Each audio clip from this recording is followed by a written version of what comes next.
Selamat pagi. Assalamualaikum warahmatullahi wabarakatuh. Ketemu lagi kita perkuliahan online mata kuliah etika bisnis. Kali ini kita akan membahas etika dalam bisnis internasional. Semoga kalian semua dalam keadaan sehat dan dalam lindungan Allah Subhanahu wa Ta'ala. Amin.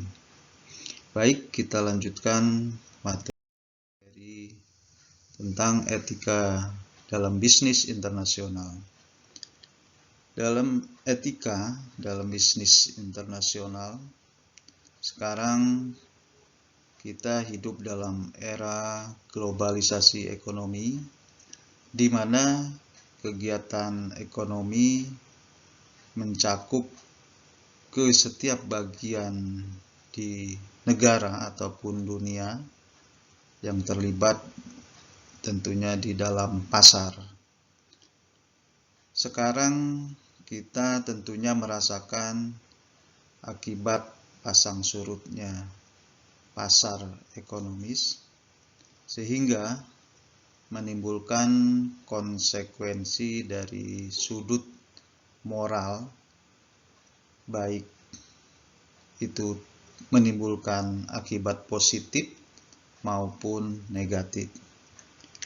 Di satu pihak, globalisasi dapat meningkatkan rasa persaudaraan ataupun kesetiakawanan antar bangsa-bangsa ataupun negara. Dengan demikian, kita dapat melanjutkan tradisi perdagangan sejak dulu. Sudah ada tradisi perdagangan, persaudaraan atau kesetiakawanan antar bangsa-bangsa.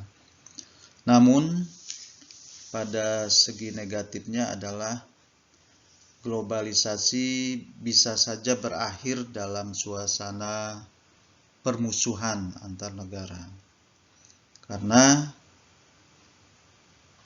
mengakibatkan pertentangan ekonomi maupun perang dagang. Ini untuk kepentingan-kepentingan raksasa yang dipertaruhkan dalam perdagangan itu sendiri. Beberapa masalah moral yang khususnya berkaitan dengan bisnis taraf internasional, yaitu pertama adalah norma-norma moral yang umumnya pada taraf internasional. Yang kedua, masalah dumping dalam bisnis internasional. Yang ketiga, aspek-aspek etis dari korporasi multinasional. Keempat, masalah korupsi pada taraf internasional.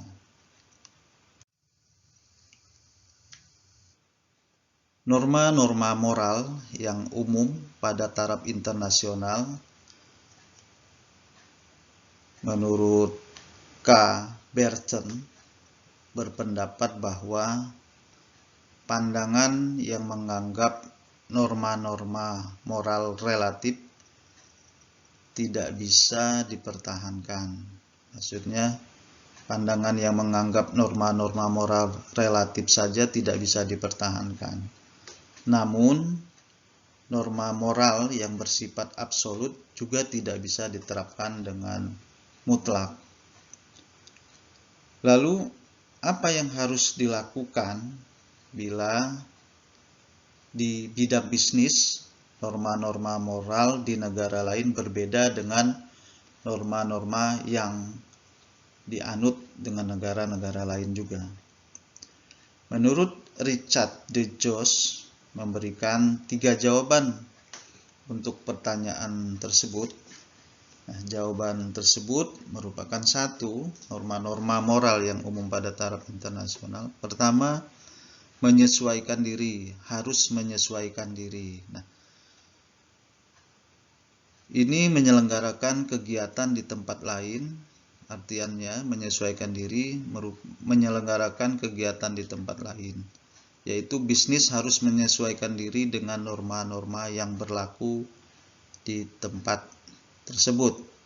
Nah, dalam lingkup bisnis menyesuaikan diri ini, lingkup bisnis internasional tentunya, kita harus menyesuaikan diri dengan norma-norma etis yang berlaku di negara lain, di mana kita mempraktekkan bisnis, maksudnya dalam pandangan bidang moral, dipandang mengandung relativisme ekstrim. Nah, jadi menurut pandangan ini, norma-norma moral yang penting sebenarnya diberlakukan sama di seluruh dunia. Norma-norma non-moral lah yang bisa berbeda di berbagai tempat. Berarti kita harus menyesuaikan diri dengan norma yang ada di negara tersebut. Yang kedua adalah rigorisme moral. Nah, ini artiannya mempertahankan kemurnian etika yang sama seperti di negerinya sendiri. Menyesuaikan diri dengan norma etis di tempat lain, namun masih mempertahankan norma aslinya yang dirasa baik. Itu yang dimaksud dengan rigorisme moral. Pandangan rigorisme moral ini menerangkan bahwa kita harus berpegang pada norma-norma etis yang berlaku di negara kita sendiri, tidak peduli apakah norma tersebut berbeda dengan negara lain. Nah, itu rigorisme moral. Yang ketiga, imoralisme naib. Imoralisme naib ini, menurut pandangan imoralisme naib, bisnis di negara lain tidak perlu berpegangan pada norma-norma etis, karena hal itu akan merugikan posisi kita dalam kompetisi dengan pihak bisnis. Apabila perusahaan terlalu memperhatikan etika, maka akan berada pada posisi yang merugikan, karena daya saing perusahaan akan terganggu, karena bisnis yaitu untuk mencari keuntungan. Nah, itu yang dimaksud dengan imoralisme naib. Yang selanjutnya adalah masalah dumping dalam bisnis internasional. Dumping merupakan menjual produk dalam kuantitas atau skala besar di suatu negara lain dengan harga di bawah harga pasar, dan kadang-kadang malah di bawah biaya produksi. Nah, motif di balik terjadinya transaksi dumping itu sangat banyak. Di antaranya adalah motifnya, satu, penjual mempunyai persediaan terlalu besar sehingga memutuskan untuk menjual produk yang bersangkutan di bawah harga saja. Motif yang lain adalah produsen berusaha merebut monopoli dengan membanting harga. Nah, dumping ini tentunya tidak etis karena melanggar etika pasar bebas. Nah, contohnya pada penjualan, contoh penjualan handphone dengan merek contohnya merek Xiaomi umpamanya, itu memiliki harga yang lebih murah di Indonesia dibandingkan harga jual Xiaomi di negara asalnya. Nah, itu salah satunya contoh dumping. Terus contoh yang lain adalah Jepang yang menjual produk mobil, motor, ataupun alat-alat elektronik lainnya dengan harga mahal di dalam negeri namun sangat murah di luar negeri. Itu contoh daripada dumping itu sendiri. Terus yang selanjutnya adalah aspek etis dari korporasi multinasional. Korporasi multinasional merupakan perusahaan yang mempunyai investasi langsung dalam 2 negara atau lebih, karena memiliki kekuatan ekonomis yang sering kali sangat besar dan beroperasi di berbagai tempat yang berbeda dan mempunyai mobilitas tinggi. Nah, itu yang dimaksud dengan korporasi multinasional. Nah, hal-hal yang dilakukan oleh negara berkembang untuk melindungi diri dari korporasi multinasional diantaranya adalah tidak mengizinkan masuk korporasi multinasional yang bisa merusak atau melemahkan suatu industri dalam negeri. Terus selanjutnya adalah mengizinkan korporasi multinasional membuka usaha di wilayahnya jika dan hanya jika mayoritas sahamnya kurang dari 51% dimiliki oleh warga negara setempat. Berarti sahamnya tidak besar untuk korporasi tersebut. Saham yang lebih besar itu harus dimiliki oleh negara setempat. Menurut George, ada 10 aturan internasional yang mengatur keberlangsungan korporasi multinasional. Pertama, korporasi multinasional tidak boleh dengan sengaja melibatkan kerugian secara langsung. Yang kedua, korporasi multinasional harus menghasilkan lebih banyak manfaat daripada kerugian bagi negara di mana mereka beroperasi. Yang ketiga, dengan kegiatan korporasi multinasional harus memberi kontribusi kepada pembangunan negara di mana mereka beroperasi. Berarti perusahaan multinasional yang dari luar yang ada di Indonesia harus ada kontribusinya untuk negara Indonesia. Yang selanjutnya adalah korporasi multinasional harus menghormati hak asasi manusia dari semua karyawan. Jadi di sini menyangkut hak asasi manusia juga diperhatikan dalam korporasi multinasional.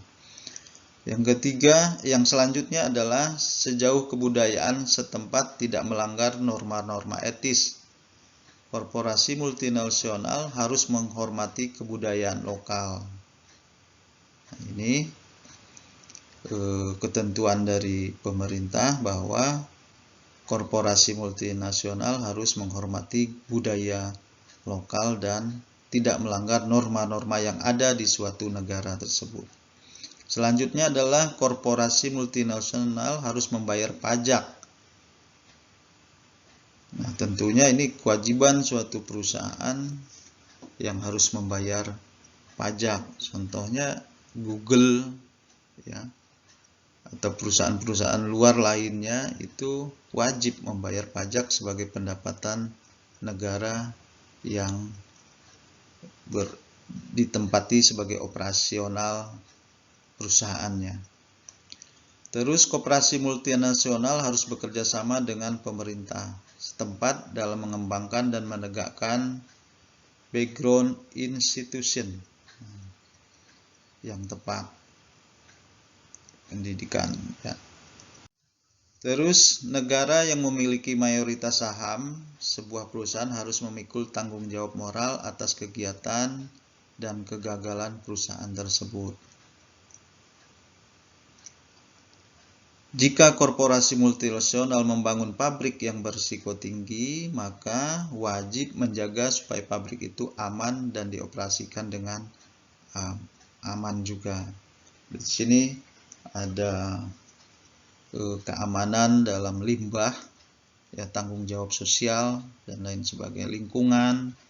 Nah, seterusnya dalam mengalihkan teknologi berisiko tinggi kepada negara berkembang, korporasi multinasional wajib merancang kembali sebuah teknologi sedemikian rupa sehingga dapat dipakai dengan aman dalam negara baru yang belum pengalaman. Nah, itu untuk KMN yang diatur oleh pemerintahan. Selanjutnya adalah masalah korupsi pada taraf internasional. Masalah korupsi pada taraf internasional. Nah, ini pertama ada skandal suap Lockheed. Nah, maksudnya skandal suap Lockheed ini adalah merupakan produsen pesawat terbang Amerika yang melakukan suap ke berbagai negara dengan tujuannya agar produk dapat dipasarkan. Lalu terbukalah kasus ini dan dimuat di berbagai media massa yang menimbulkan reaksi cukup berat. Supaya maksudnya dipermudah memasarkan produknya lalu menggunakan suap ke suatu negara. Nah, ini adalah kasus skandal suap Lockheed. Nah, terdapat dua keberatan yang sering ditemukan. Nah, ini maksudnya Lockheed merasa keberatan dengan undang-undang anti suap di Amerika. Karena satu, undang-undang ini mempraktekkan semacam imperialisme etis. Yang kedua, undang-undang ini merugikan bisnis Amerika karena melemahkan daya saingnya. Itu alasan skandal suap. Terus mengapa pemakaian uang suap bertentangan dengan etika? Nah, ini diungkapkan oleh De Geus. Ada 4 alasan bahwa pertama,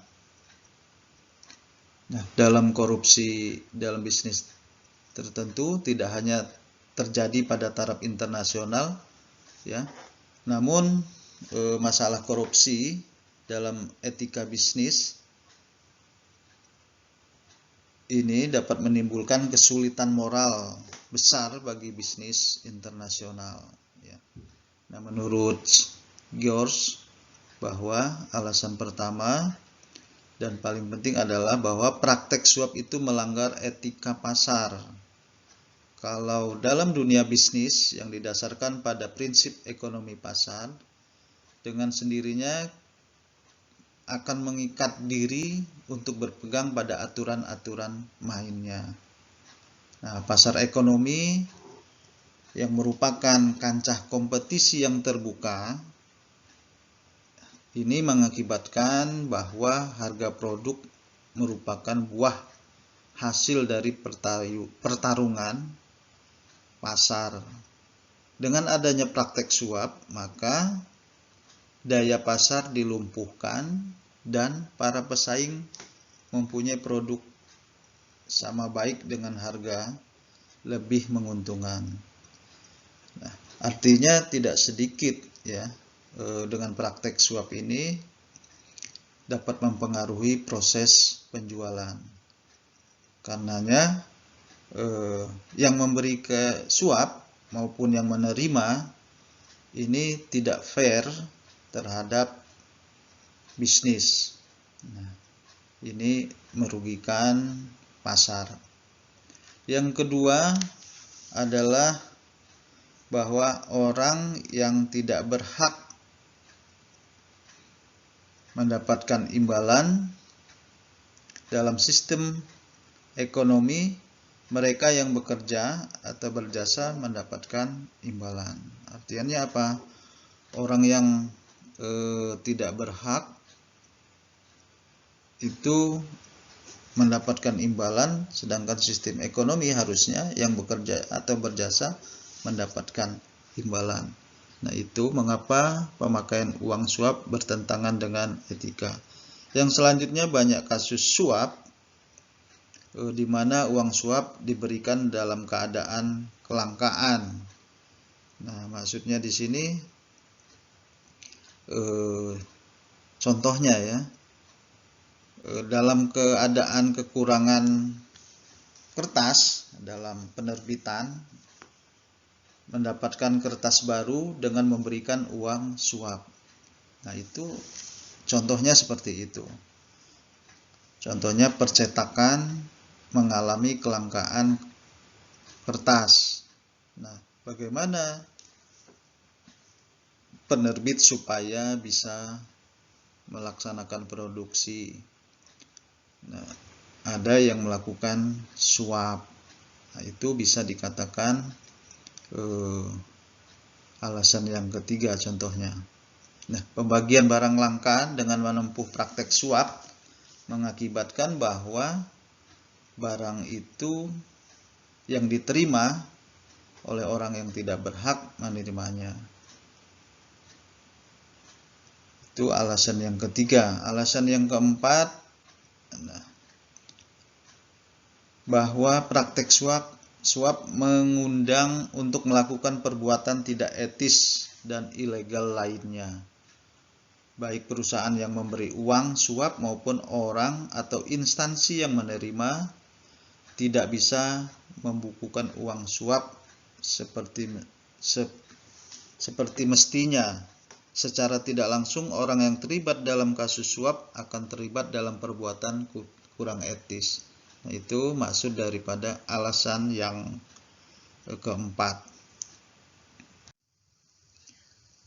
Bisnis kearifan lokal. Dalam bahasa Inggris, istilah kearifan lokal disebut local wisdom. Lokal berarti setempat, sedangkan wisdom sama dengan kearifan. Nah, kearifan lokal merupakan gagasan setempat yang bersifat bijaksana, penuh kearifan, bernilai baik, yang tertanam dan diikuti oleh anggota masyarakatnya. Kearifan lokal merupakan usaha manusia dengan menggunakan akal budinya untuk bertindak, bersikap terhadap sesuatu objek atau peristiwa yang terjadi dalam ruang tertentu. Nah, dalam bisnis kearifan lokal ini,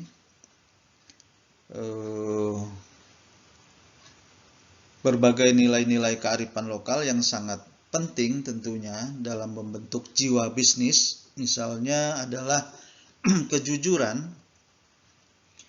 kesabaran, patuh pada aturan dan peran, dan tanggung jawab, dan lain sebagainya. Itu dalam bisnis memiliki nilai-nilai kearifan lokal.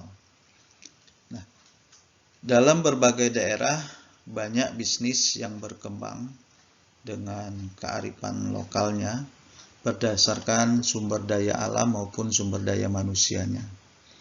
Banyak sumber daya alam yang dapat dijadikan bahan untuk membuat suatu produk atau bisnis, dijadikan bisnis. Nah, bisnis-bisnis lokal seperti pakaian adat atau makanan khas daerah, itu merupakan bisnis kearifan lokal. Nah, di sini bisnis kearifan lokal itu sendiri contohnya adalah industri kreatif. Industri kreatif merupakan bisnis kearifan lokal, seperti bisnis batik, membuat tapis atau pakaian-pakaian adat, ataupun kuliner yang berbuat bahan lokal, itu bisa dikatakan bisnis kearifan lokal. Tentunya bisnis kearifan lokal itu tidak lepas dari ragam budaya, ya, adat dan lain sebagainya.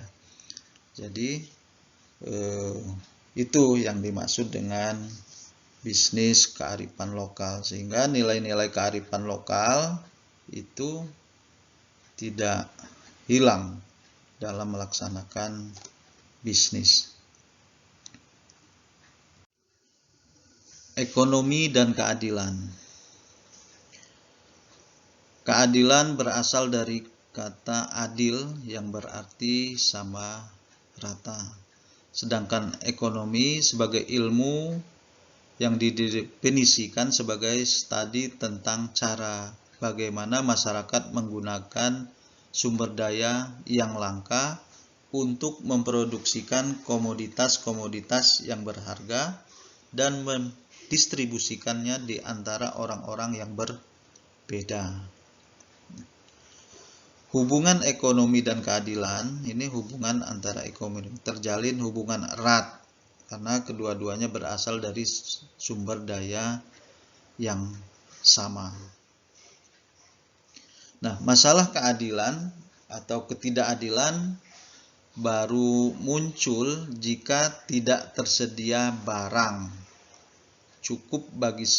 yang cukup bagi semua orang yang menginginkannya. Adil tidaknya suatu keadaan selalu terkait juga dengan kelangkaan. Nah, ekonomi dan keadilan selalu terkait. Keadilan menjadi kata kosong belaka bila tidak tersedia barang yang cukup untuk memenuhi kebutuhan masyarakat.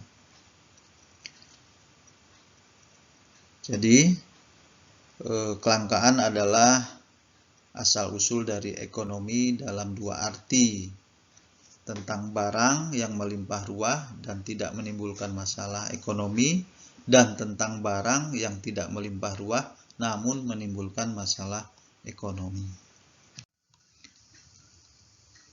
Hakikat keadilan merupakan suatu yang memberikan kepada setiap orang apa yang menjadi haknya. Nah, itu keadilan. Ciri khasnya ada 3 ciri khas keadilan. Pertama, keadilan tertuju pada orang lain. Yang kedua, keadilan harus ditegakkan. Yang ketiga, keadilan menuntut persamaan. Keadilan tertuju pada orang lain atau keadilan selalu ditandai oleh J. Finis. Masalah keadilan atau ketidakadilan hanya bisa timbul dalam konteks antar manusia. Untuk itu diperlukan sekurang-kurangnya 2 orang manusia. Yaitu keadilan tertuju pada orang lain. Yang kedua, keadilan harus ditegakkan. Artiannya, keadilan harus ditegakkan, jadi keadilan tidak diharapkan begitu saja. Ya. Keadilan mengikat setiap manusia sehingga mempunyai kewajiban. Nah, ciri keadilan selalu berkaitan dengan hak yang harus dipenuhi. Itu keadilan yang kedua. Yang ketiga, keadilan menuntut persamaan. Keadilan menuntut persamaan ini atas dasar keadilan harus memberikan kepada setiap orang apa yang menjadi haknya tanpa kecuali. Nah, sifat terakhir ini menunjukkan bahwa kepada ciri yaitu keadilan harus dilaksanakan terhadap semua orang tanpa melihat orangnya siapa. Itu keadilan menuntut persamaan.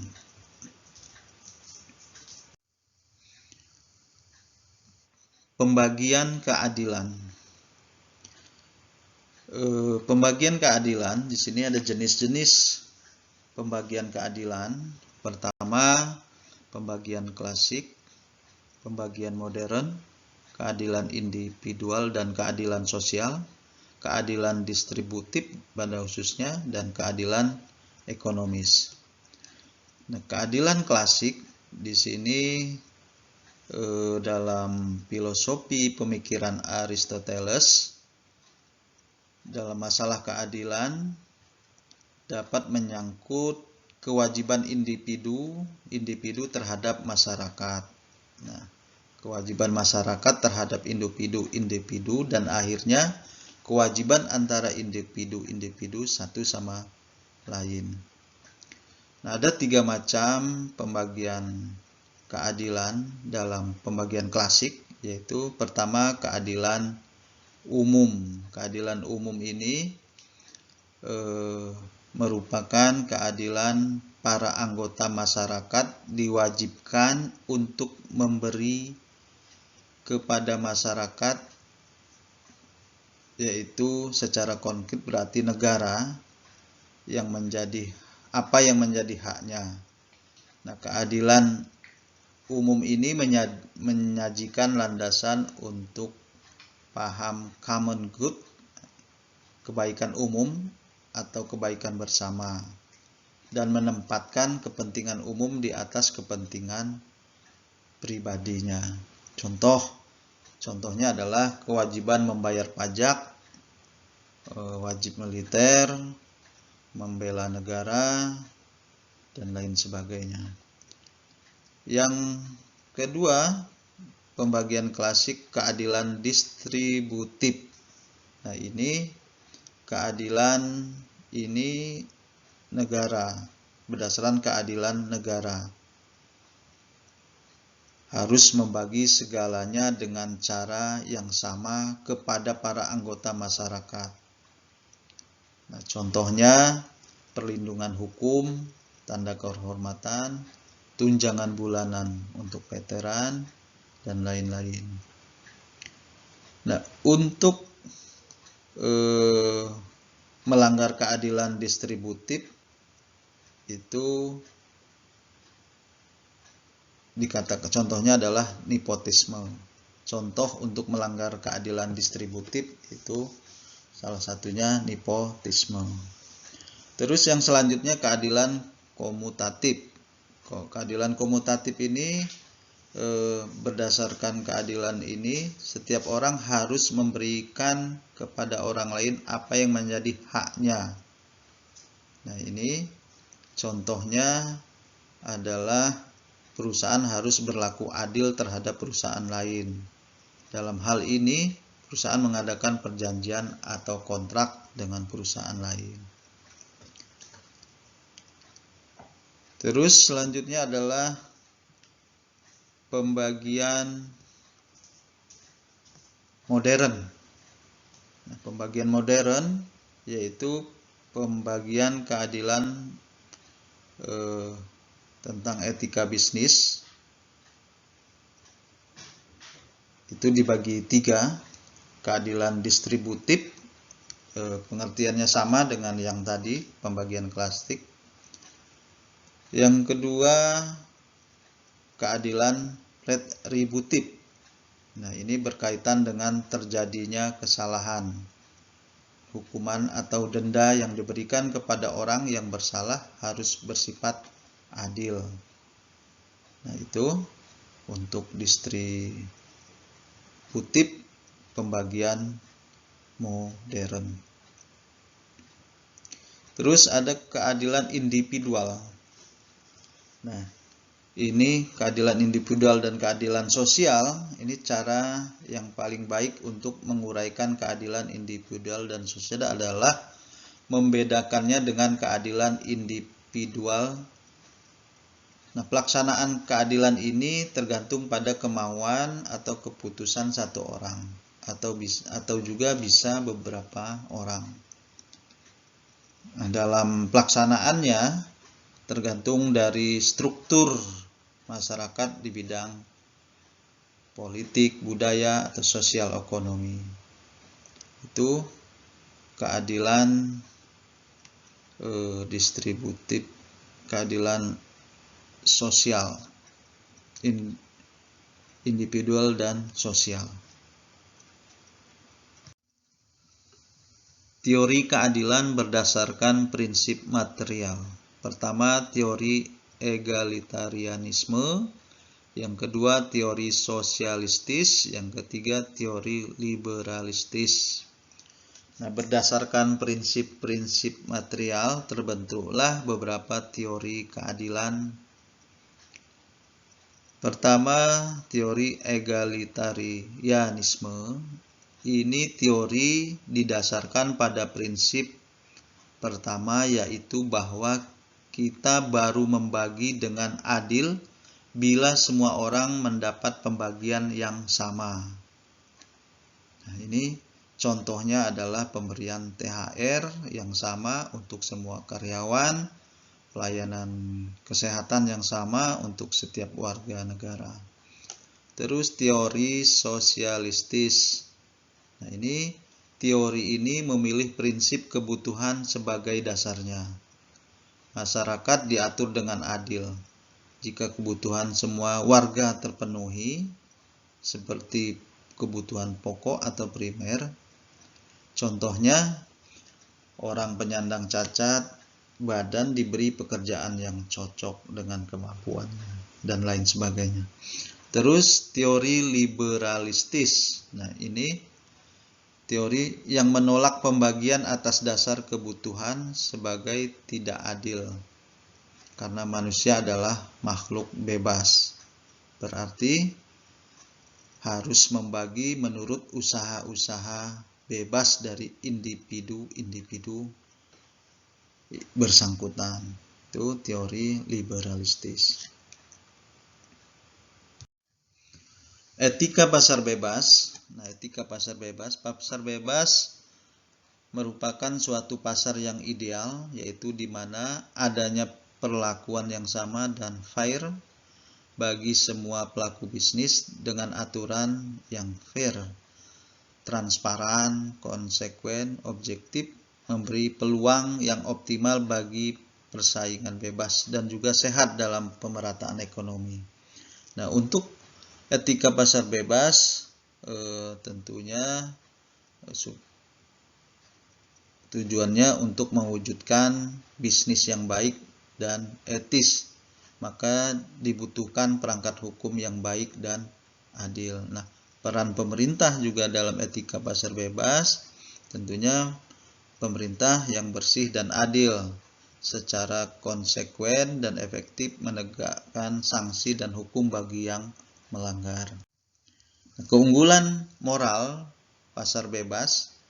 Yang pertama, sistem ekonomi pasar bebas menjamin keadilan melalui jaminan perlakuan yang sama dan fair bagi semua pelaku ekonomi. Yang kedua, ada aturan yang jelas dan fair, dan karena itu etis. Aturan ini diberlakukan juga secara fair, transparan, konsekuen, objektif.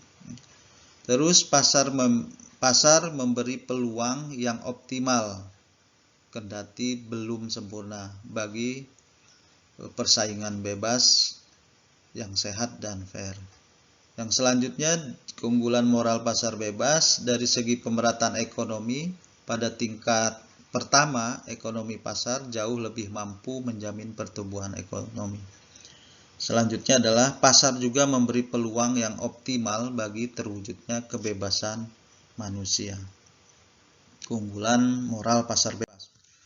Peran pemerintah dalam pasar bebas tentunya di sini pemerintah harus berperan. Pertama, harus mengawasi agar akibat daripada ekstrem kegiatan ekonomi yang merugikan dapat dihindari.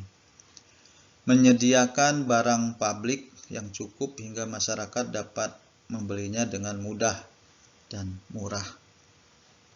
Mengawasi kegiatan perusahaan, terutama perusahaan yang besar yang dapat mempengaruhi pasar, sehingga harga bisa dipantau, kebutuhan produk juga dipantau oleh pemerintah. Menjamin agar kegiatan ekonomi yang dilakukan tidak menimbulkan ketidaksetaraan dalam masyarakat. Selanjutnya, memastikan pertumbuhan ekonomi dapat diwujudkan secara efisien. Itu peran pemerintah dalam pasar bebas. Nah, pentingnya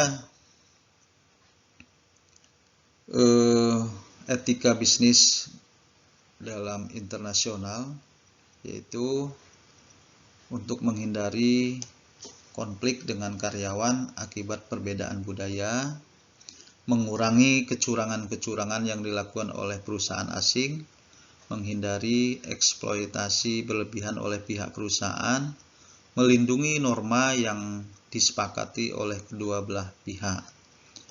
Itu pentingnya etika bisnis internasional. Nah, itu materi etika bisnis internasional, pasar internasional yang dapat kami sampaikan. Semoga apa yang dapat saya sampaikan dapat bermanfaat. Saya tutup dengan terima kasih. Alhamdulillah. Wassalamualaikum warahmatullahi wabarakatuh.